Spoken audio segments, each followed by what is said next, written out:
नमस्कार साथीहरु, फेरि पनि स्वागत छ तपाईलाई टेक्नो संसारमा र म आज पनि नयाँ भिडियोको साथ सामु उपस्थित भइरहेको छु र जस्तै कि मैले यो भिडियोमा रहेर हजुरलाई बताउने छु कि लाइक हजुरले यहाँ देख्न सक्नुहुन्छ साइडमा जुन चाहिँ एउटा फोटोको एउटा इफेक्ट रहेको छ, थन्डर इफेक्ट हैन। यो चाहिँ हामीले कसरी राख्न सकिन्छ त्यो सबै कुराहरु चाहिँ मैले यो भिडियोमा रहेर हजुरलाई जानकारी गराउने छु।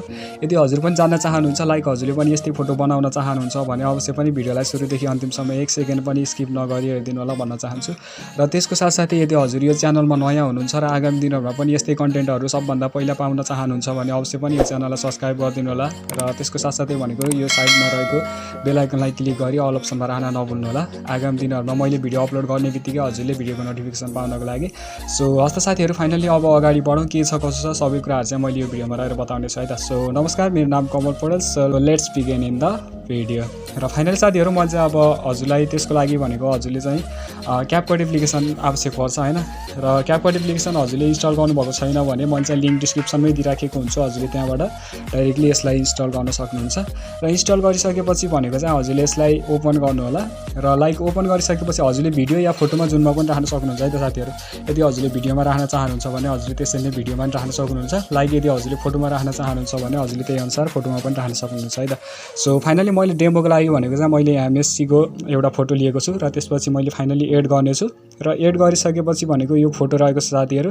त्यसपछि फर्स्टमा चाहिँ हजुरले यो इन्डिङ देख्न सक्नुहुन्छ, यो चाहिँ एउटा क्यापकटको वाटरमार्क रहेको छ। हजुरले यसलाई क्लिक गरेर डिलिट गरिदिनु होला।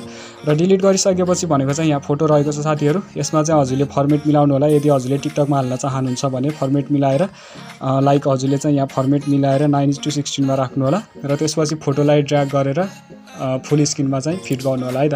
र यदि गरिसकेपछि भनेको अब हजुरले यदि गरिसकेपछि सिम्पल हामीले चाहिँ अब इफेक्ट हाल्नेछौँ साथीहरु। थन्डर इफेक्ट कहाँ छ?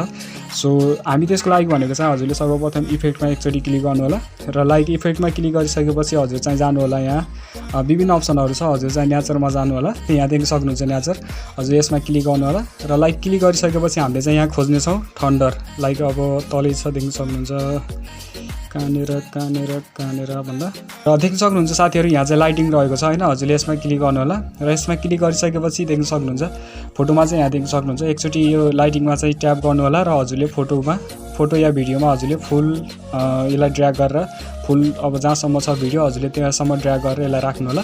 र यति राखिसकेपछि देख्न सक्नुहुन्छ यहाँ चाहिँ इफेक्ट हजुरले माथि देख्न सक्नुहुन्छ, यहाँ इफेक्ट चाहिँ देख्न सक्नुहुन्छ लाइटिङको इफेक्ट। सो यसरी चाहिँ हजुरले थन्डर इफेक्ट क्यापकटबाट इजिली तरिकाले चाहिँ हजुरले राख्न सक्नुहुन्छ है त। सो हस्त साथीहरु, यति गरिसकेपछि हजुरले यहाँ देख्न सक्नुहुन्छ माथि यसलाई चाहिँ एक्सपोर्ट गर्नको लागि यहाँ क्लिक गर्नु होला। रेजुलेसन 1080 मै राख्नु होला, फ्रेम रेट 30 मै राख्नु होला, देन हजुरले चाहिँ एक्सपोर्ट गर्नु होला है त। सो फाइनली यति गरिसकेपछि हजुरको भिडियो ग्यालरीमा सेभ हुनेछ र हजुरले पनि यसरी नै भिडियो चाहिँ हजुरले टिकटकमा अपलोड गर्न सक्नुहुन्छ है त। सो हस्त साथीहरु, यही थियो आजको भिडियोमा रहेर एकदमै छोटो टपिक हैन, जुन एकदमै बनाउन जरुरी थियो। सो कतिपय साथीहरुलाई यसको बारेमा थाहा थिएन, अवश्य पनि अहिले चाहिँ जानकारी पाउनु भयो होला भन्ने आशा राखेको छु। र यति नै भन्न चाहन्छु साथीहरु, अवश्य पनि भिडियो मन पर्यो भने भिडियोलाई एउटा लाइक गरिदिनु होला। र त्यसको साथसाथै भनेको यदि हजुरले आगामी दिनहरुमा पनि यस्तै कन्टेन्ट सबभन्दा पहिला पाउन चाहनुहुन्छ भने यो च्यानललाई सब्स्क्राइब गर्नु होला र त्यसको साथसाथै साइडमा रहेको बेल आइकनलाई क्लिक गरेर अल अप्सनमा राख्न नभुल्नु होला। सो यदि मसँग पर्सनली हजुरको केही क्वेरी छ र मसँग पर्सनली रूपमा जोडिन चाहनुहुन्छ भने लिंक चाहिँ डिस्क्रिप्सनमा छ, फेसबुक इन्स्टाको। हजुरले त्यहाँ गएर फाइनली मसँग कनेक्ट भएर कुराकानी गर्न सक्नुहुन्छ। सो छिट्टै नयाँ भिडियोमा भेट हुनेछ। अहिलेको लागि बाइ बाइ।